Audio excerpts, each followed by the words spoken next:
Let me first take a deep breath. I want to start off by asking everyone several questions. What does it mean to be successful? Is it about reaching every milestone? What does it mean to live without regret? Is it about saying yes to everything, never missing an opportunity? What does it mean to truly belong? Is it about proving that you're in the right place with the right people during the right time?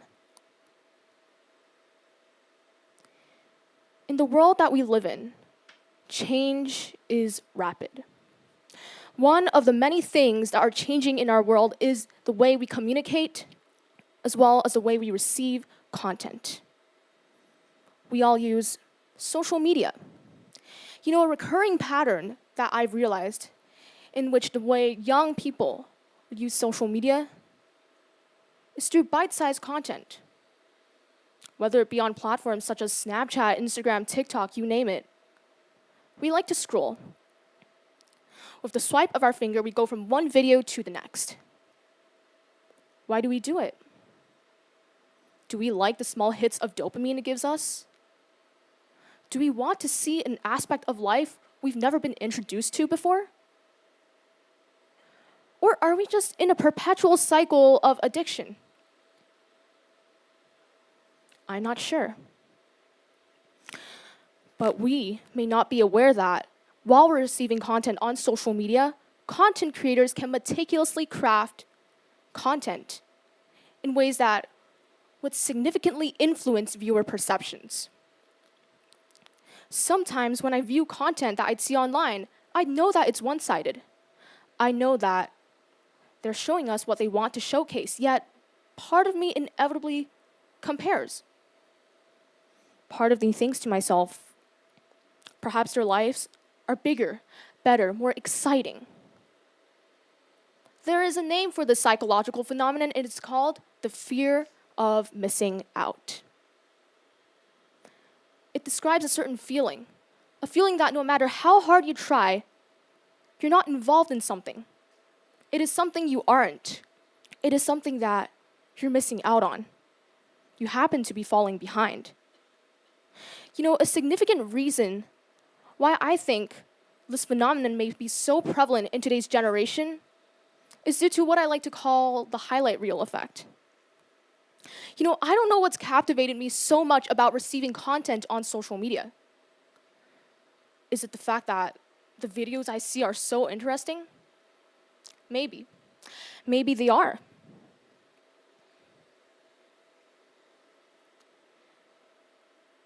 Maybe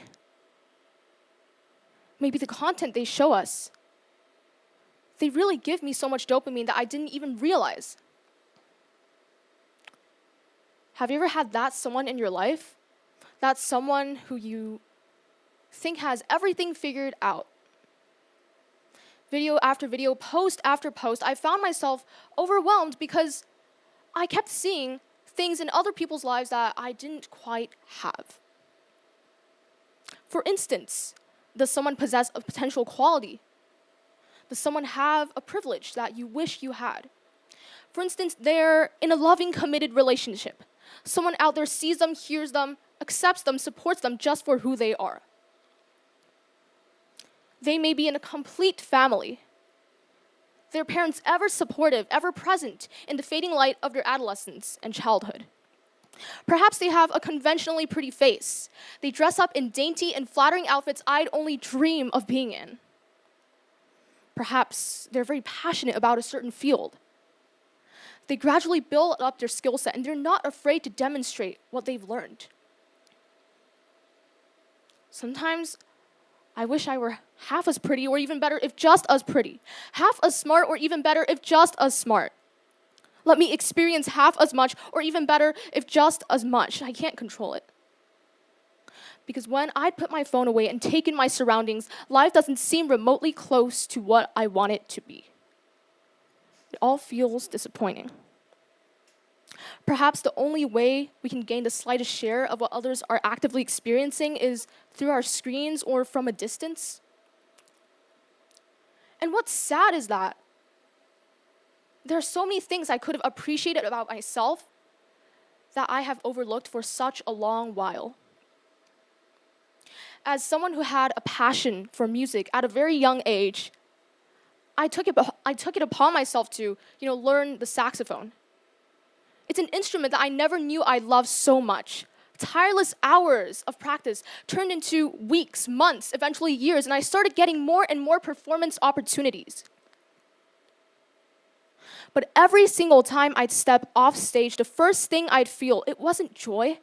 It wasn't a sense of excitement or satisfaction or pride. No, it was none of that. It was complete, utter disappointment. What I'd think to myself was, I sucked. They're all probably making fun of me. I was making a fool of myself on stage. All I did was embarrass myself, right? I mean, I don't even know how to sing. And I've barely had any time to practice on the saxophone, so I bet I lack a lot of skill while improvising on stage. Those were the kind of things I told myself. And when someone else would come up to me and say, "Great job, you did amazing," I'd smile and say thank you and feel a wave of dread drop to the pit of my stomach. I'd tell myself they're just being nice. Yes, I heard those people. I heard their compliments, but I didn't listen to them. I just didn't listen. I loved performing so much, yet a deep-rooted anxiety. It engulfed me every single time I'd feel multiple pairs of eyes on me at the same time. So much I wanted to express, so many stories I wanted to tell, yet so little time and space I felt I had to do so. Over the course of several years, I look back at those videos of me performing, and I think to myself, perhaps they weren't that bad. Perhaps I did improve after all. But at the back of my head, there'd always be a voice. If that student who's your age can play the saxophone like that, why can't you? If those people you'd see online can dress up and look so effortlessly pretty like that, why can't you? That relative of yours who's just such a people person, always so good at talking to others. If they could make friends like that, why can't you? Behind what I tried to display on stage, it was stress. It was fear of being judged. It was discomfort of knowing that I could have done better, could have been capable of doing better. I want to ask you, have your insecurities ever pulled you down too? Have you ever felt a certain fear, a fear that anything you considered remotely good about yourself, it's merely in your head, that you were being politely tolerated and not genuinely appreciated? Those were some of the things I felt. When I eventually reached out to a friend and I opened up to her, she seemed pretty shocked. She didn't see, hear, nor feel the conflicting thoughts battling through my head as I stepped into the spotlight, and neither did the audiences who saw me. Why? Because they simply weren't me. And just like that, one thing became clear to me. Those people you'd see online, those people you'd surround yourselves with, whoever they may be, classmates, friends, relatives, peers, you name it. Only they know what they are really going through. We never get the full picture because we're simply different people. Different people with different experiences, different people with different upbringings, different people who laugh, cry, and feel, different people who are trying to live up to collective standards, different people who are just trying to fit in. Do we really know who we are? Do we want to know who we are? Have you, in any point of your life, if even for a split second, wished you were someone else? Could that someone else, or anyone else, have wished they were you?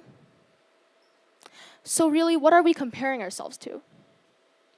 What are we really missing out on? The highlights in the lives of 8 billion other people? On social media, we see what other people want us to see. And in social contexts, we see what other people are okay with us seeing. But what we don't see may be someone else's struggles, when they're feeling lost or when they're questioning their own path.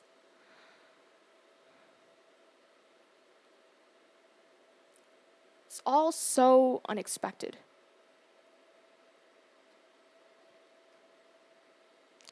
We may all have collective experiences that we just keep to ourselves, even if these experiences are kind of common. For instance, have you ever stayed up late? I'm sure a lot of you probably have. I mean, it's a common experience.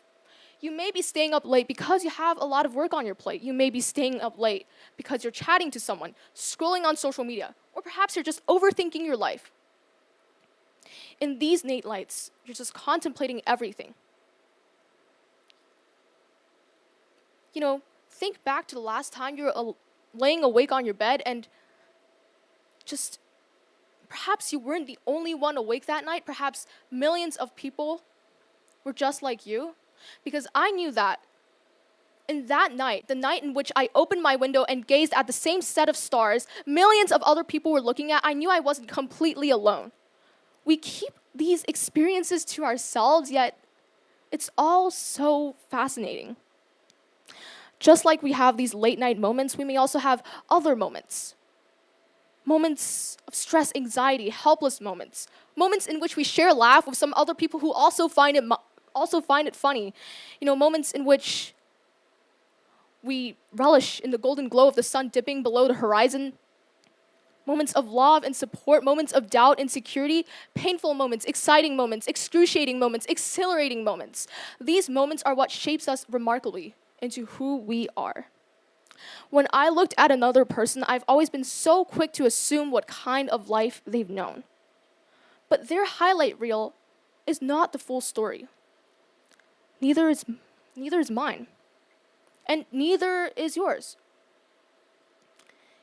In a world in which everything seems to be changing, in a world in which time seems to be running out, we find ourselves grappling with the fact that we can't relive the next moment.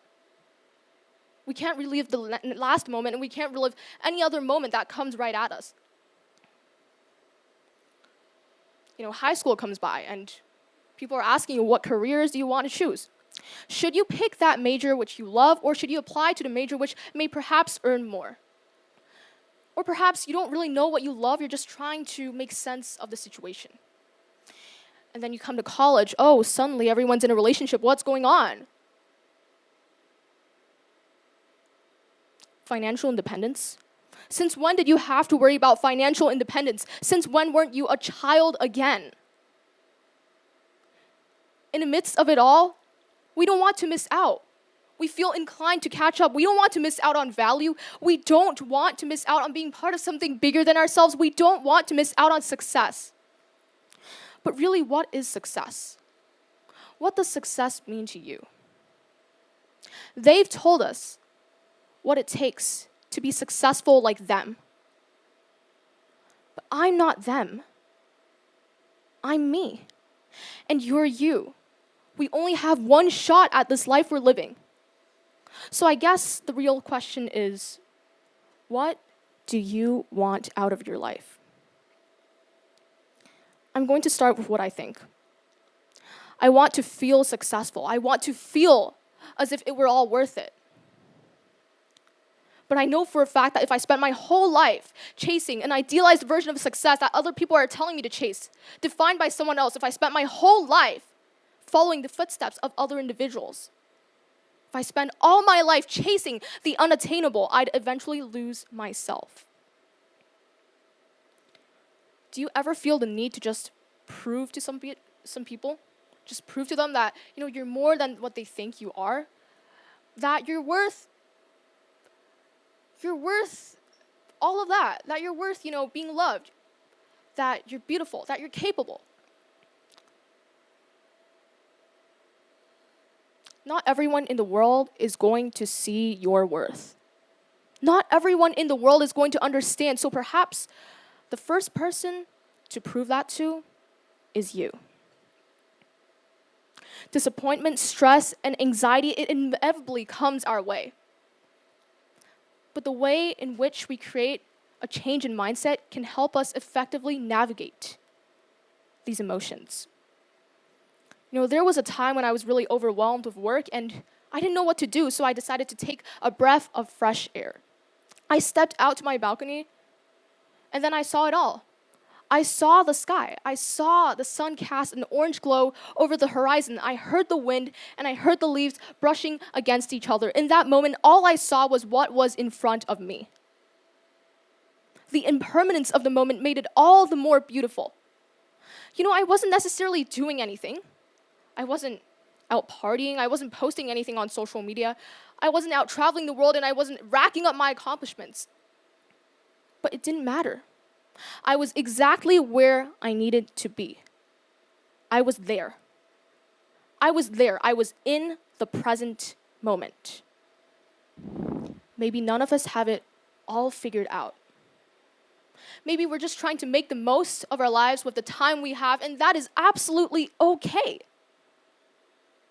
Perhaps if we stopped spending so much time regretting the past, worrying about the future, and comparing ourselves to things that may not even be true, we'd find that child again. Before I end today's speech, I'd like to share with you 3 things I've written for myself. Dear Isabelle, thank you for always staying by my side.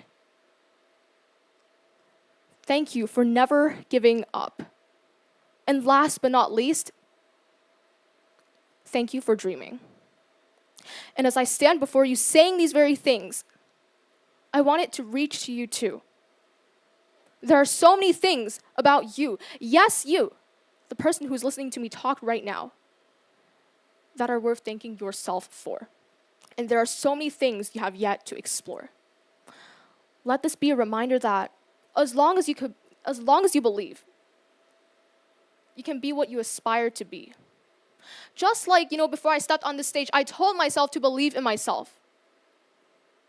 Yes, maybe my performance isn't perfect, but does that matter anymore? It's a bit nerve-wracking, but it's also exciting to communicate, to resonate, to tell others a story, to feel. Perhaps you'll start seeing just how random yet exciting your own journey is. Because remember, you're not missing out on anything. You're living your own unique adventure. And that is something no one else can ever take away from you. Thank you.